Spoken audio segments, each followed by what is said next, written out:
I played tons of games, and more often than not, those games are linear and confined to stages. That's what happens when you play games from an era where 3D really didn't exist.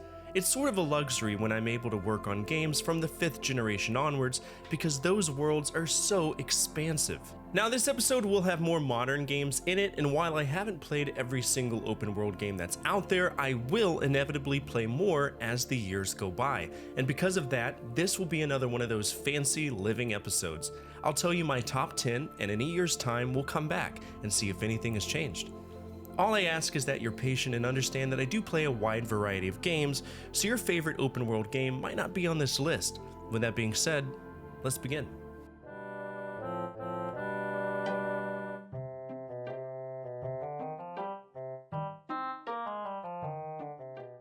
This is hands down one of the most influential games from my childhood. It was the meat and bones of what I perceived at the time as a perfect video game, and that's a thought process that I still maintain to this day.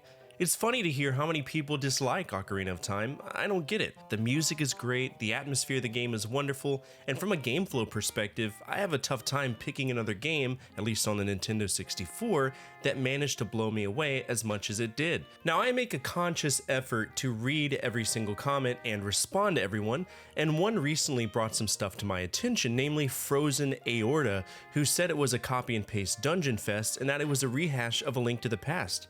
What do you think? Feel free to tell us down in the comments below. I think it's interesting to hear the complaints or the secondary opinions about Ocarina of Time because I'm very much biased, and comments like these allow us to foster a healthy conversation that most of the time we don't consider, so thank you so much for taking the time to share your opinion on that. Now, in terms of open world, Hyrule felt immense. Expanding that map on the pause menu constantly had me feeling that there was more to find, more to unlock. The characters felt human and relatable, and the urgency to save Hyrule, it was there for me, and guess what? I did. It took me a long time thanks to the Water Temple, but this game will always hold a special place in my heart, and still to this day, Ocarina of Time has one of my favorite video game soundtracks, courtesy of Koji Kondo. The Spirit Temple alone is something I stop and listen to when I want to ground myself when I'm feeling kind of horizontal.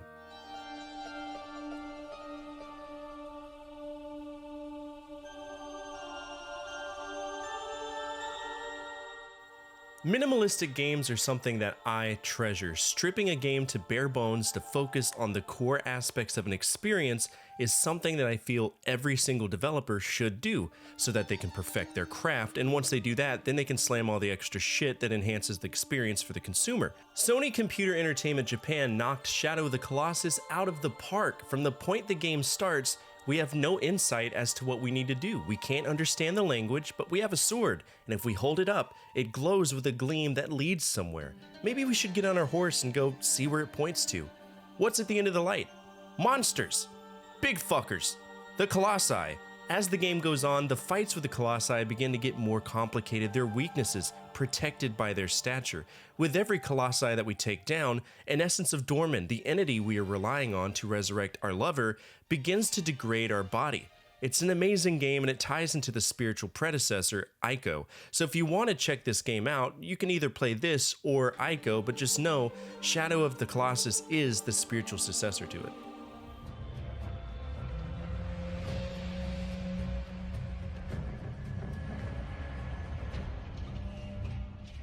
I like Metal Gear Solid a lot. In fact, my favorite Metal Gear Solid is Metal Gear Solid 3 Snake Eater, but Metal Gear Solid 5 was a very different beast. We play as Venom Snake, breaking into Afghanistan and running counter-ops against the bad guys who almost made him Dead Snake in Ground Zeroes, which is a trash game if you ask me. Money grab at best. But in Phantom Pain, we have the ability to fully explore the area we are tasked with performing operations in. We can advance our own technology by capturing important intel, or by kidnapping people with the Fulton extraction method, a true-to-form extraction method that involved a balloon shooting into the sky, being grabbed by an airplane equipped with a skyhook. You'd be yanked up into the air and successfully throttled at 125 miles per hour through the air. There's a reason why it actually wasn't used in combat. However, the CIA did use it, but we'll never know to what extent they did. To me, this is the most optimized Metal Gear Solid we've had the luxury of experiencing, but the problem is, it can get really boring, really quick. You're doing the same thing over and over again, and to me, I did prefer the more linear Metal Gear Solid entries. This is still a great game though.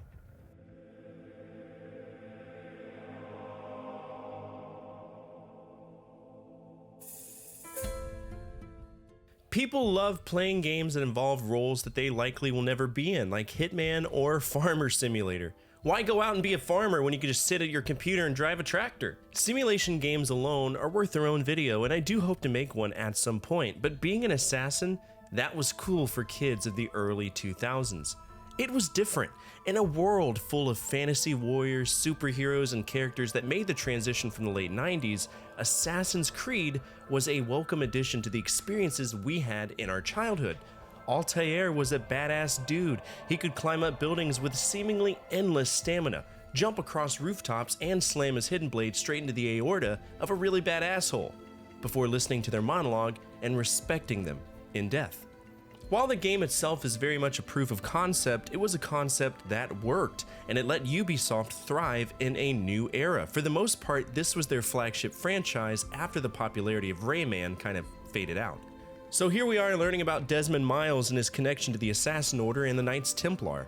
One thing I've always loved about Assassin's Creed is how they tied in historically accurate figures and locations, and this is where it all began.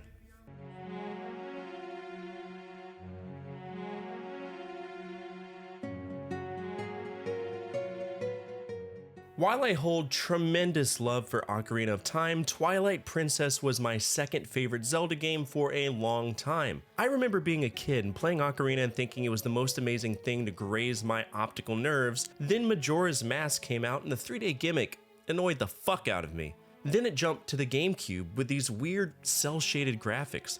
I used to think Link looked edgy and powerful, and now he was some strange cartoon character. It wasn't for me. But this was almost 22 years ago.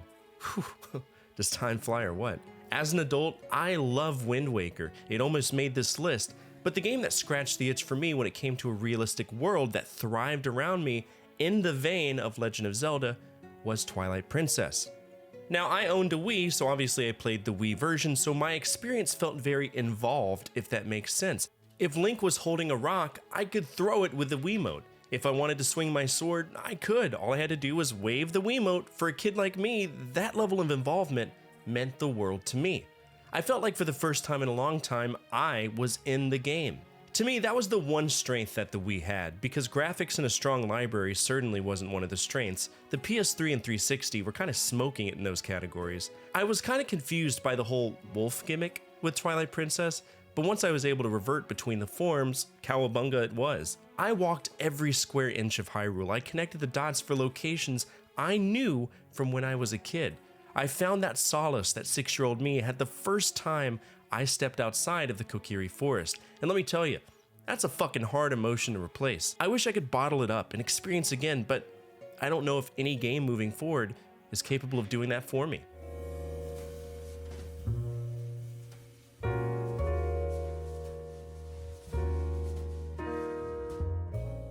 Rockstar was notorious for giving us the ability to be the most horrible people we could be, stealing cars, lighting up innocent people on fire, running them over, doing missions for the cartel or the mafia. Grand Theft Auto is a culturally important game, but to me, and hear me out, Rockstar's one-off games, pretty damn good. Bully is one that comes to mind, and that game was spot 41 in the list of the games that I ranked for this episode. LA Noire is another game that blew me away. For the first time in a video game, I could be a police officer in an open world representation of 40s Los Angeles. We could interrogate people and know if they were telling the truth or lying. In fact, the whole facial animation aspect was a talking point for the game because it proved the concept could work. If you get the time to watch it behind the scenes of the making of LA Noire, the facial capture technology was phenomenal. It was amazing. Team Bondi used 32 cameras to capture every single angle of the human face, and when that data was incorporated, we got a one-to-one of people's facial expressions. The story itself revolves around Cole Phelps, a Marine Corps veteran. We solve a major murder and we begin our career solving murders with homicide. I don't want to spoil the game because it is incredibly plot heavy. After all, it is a film noir driven game. You can even play it in black and white if you want the true 1940s experience.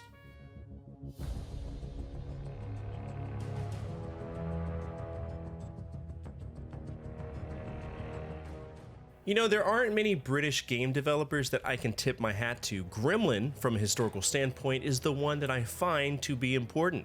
And of course, there are quite a few British game developers I show my butthole to. Ocean is one of them. So we have the good companies and we have the bad ones, but if there ever was a British game developer that surprised me, it would be Rocksteady. They single-handedly took a stagnating franchise involving one of the most popular comic book characters to date and actually made it worth something. I talk about it often, but Batman really started off rough. The first game was on the ZX Spectrum and it was an isometric nightmare. Batman the Caped Crusader was time pressure the game, and Batman for home computers was just shit as shit could be. The first proper Batman game that didn't make me want to raw dog a blender was Batman on the NES, and even that one I haven't played all the way, just a few minutes to grab footage. Growing up, I played Batman Vengeance, which is the equivalent of getting a paper cut on your nutsack for about 5 hours straight. So entering this new edgy dark world that Rocksteady provided was great. Now the first game is whatever, but Arkham City, that's where it's at. An entire geographic region was reutilized to form a penal city, and each of our favorite antagonists have their own influence in their respective areas, and I found that to be interesting. The extras, such as the Riddler trophies, were kind of annoying, but I don't play games to 100% them, so I focus primarily on the story, and that's where it's at for me. At some point, I'd love to continue the Arkham line of games, as there are quite a few ones, even ones that are in VR, and that's somewhat interesting to me.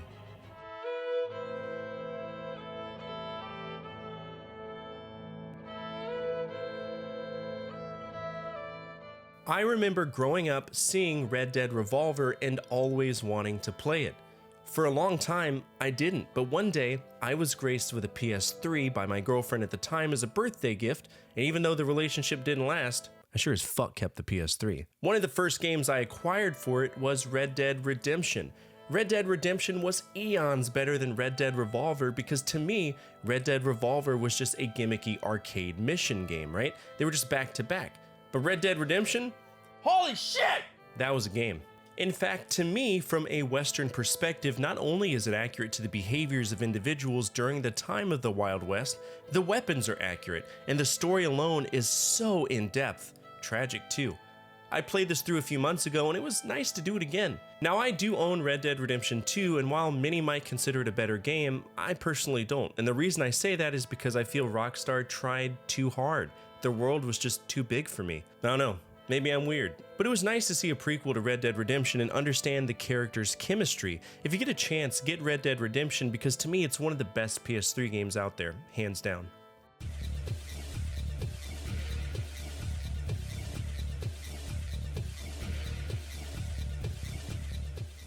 This was a hot topic for a video I did the other day where I discussed my top 10 best sequels that I've played. And I did that because the difference between Assassin's Creed 1 and 2 is day and night. Where we were stuck returning to the Assassin's headquarters than going to Acre or Jerusalem, instead we were in Italy. We could go to places like Florence, Venice, Forlì, and more. We were interacting with real people from the era of Italian Renaissance. And need I remind you that Ezio is one of the most badass protagonists that anybody has had the luxury of controlling? The combat was epic, the narrative flow was perfect, and the in-house universe it created through the next few games allowed us to have a mental investment in exactly who Ezio was, all the way from his youth to him being an older gentleman. And that's something that many franchises don't do. Some people might feel this game didn't really age well, but I hold it in a special place in my heart. It's a great game.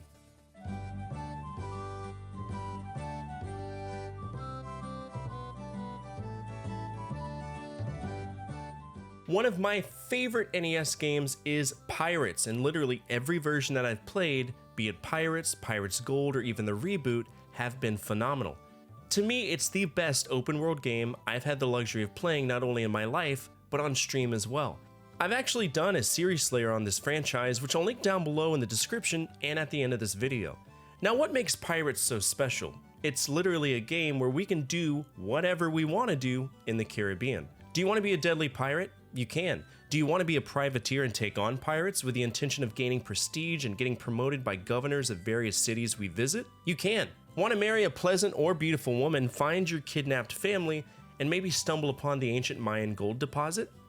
You can. From point A to B, this game is totally in your hands, and that's something that I give props to Sid Meier for. I've yet to find a game with a pirate theme that captured my attention to the capacity that Pirates did, and I would love for there to be another one. It's a damn good game. The reboot is also relatively cheap on Steam, So if you don't want to deal with the monotony of the older releases, the modern reboot 100% captures the magic of the first games.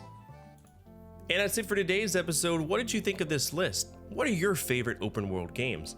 Feel free to tell us down below in the comments section. Who knows, maybe you'll expose someone in the community to a fantastic experience. Speaking of our community, if you made it to the end of this episode, you're already home in our community. We're gathering of phenomenal video game enthusiasts that love remembering a time when life was just a little bit easier to live. And if you align with that, feel free to subscribe. Finally, the single most important thing you can do for me is to hit that thumbs up button, as it directly affects the visibility of the videos and the projects that I work on every single day. As always, from my family to your family, good energy, good vibes. Fortefyre out.